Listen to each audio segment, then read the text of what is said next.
Hi, this is Hank Hanegraaff, president of the Christian Research Institute and host of the Bible Answer Man broadcast with another Hank Unplugged short. At least I think this is going to be a short. At any rate, I was thinking about two events. One of them took place in South Africa. There was a shaman in the Xhosa tribe that would look into a dark pool of water and then speculate that the great chiefs who once ruled the Xhosa people were going to come back and miraculous things would happen. This 14-year-old shaman, considered a true seer by the chieftain of the Xhosa tribe, predicted that if the Xhosa warriors would kill all of their cattle and burn all of their grain, then everything would be restored to them 100-fold, and the great chiefs would come back from the past, their spirits would inhabit the land, and they would control vast portions of what is now South Africa and even beyond. She set a particular date on which all of this would happen. Well, that date came and went, but prior to the date coming and going, the people killed some 200,000 cattle. They burned the grain,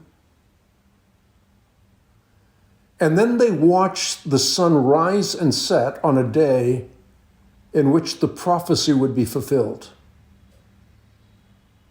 Well, in reality, the prophecy never was fulfilled. And instead, almost 80,000 Xhosa people died in a horrific famine. No cattle, no grain. Well, how's that relevant to what I want to talk about today? Well, it's relevant because we have our own shamans in the Christian world. People who are constantly predicting that the end is nigh. Not necessarily the end of the world, but the end of tribulation for the people of God. Predicting that a rapture will come and take them away while all hell breaks loose on earth. So they tell the people, you don't have to worry about COVID. Ultimately, what happens with the border, what happens with societal unrest, what happens with all kinds of social issues that we ought to be concerned about, because we're going to be raptured. And to repeat a tired old cliche, you don't have to polish the brass on a sinking ship. So you had people in the past like Hal Lindsey speculate that when Israel became a nation, you take that date and add 40 years to it, a generation, and subtract 7 years, and you come up with a specific time in which the rapture takes place. His speculation was that it would take place in 1981. 1948 plus 40 minus 7, 1981. Well, of course, that didn't happen. So what do modern scholars do? Well, I remember when I was in Southern California, a pastor of Mariners Church, a very influential church in Southern California, named Kenton Bishor. He became president of the World Bible Society. And though Lindsay's prophecies had failed, he said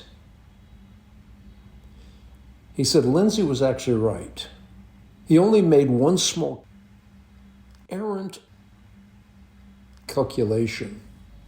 Instead of a generation being 40 years, a generation was 70 or 80 years. And therefore, from that perspective, he calculated a time frame that was ultimately rooted and grounded with the founding of the nation of Israel. And when you do all the calculations, 2021 would be the day or the year of the great rapture that supposedly is taught in Scripture. Well, of course, there are so many thousands, perhaps hundreds of thousands of people making life decisions based on this errant apocalyptic fever.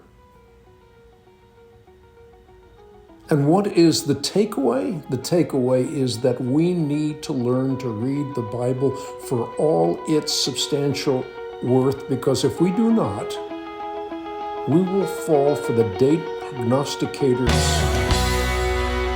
very much like the Xhosa people did in Africa.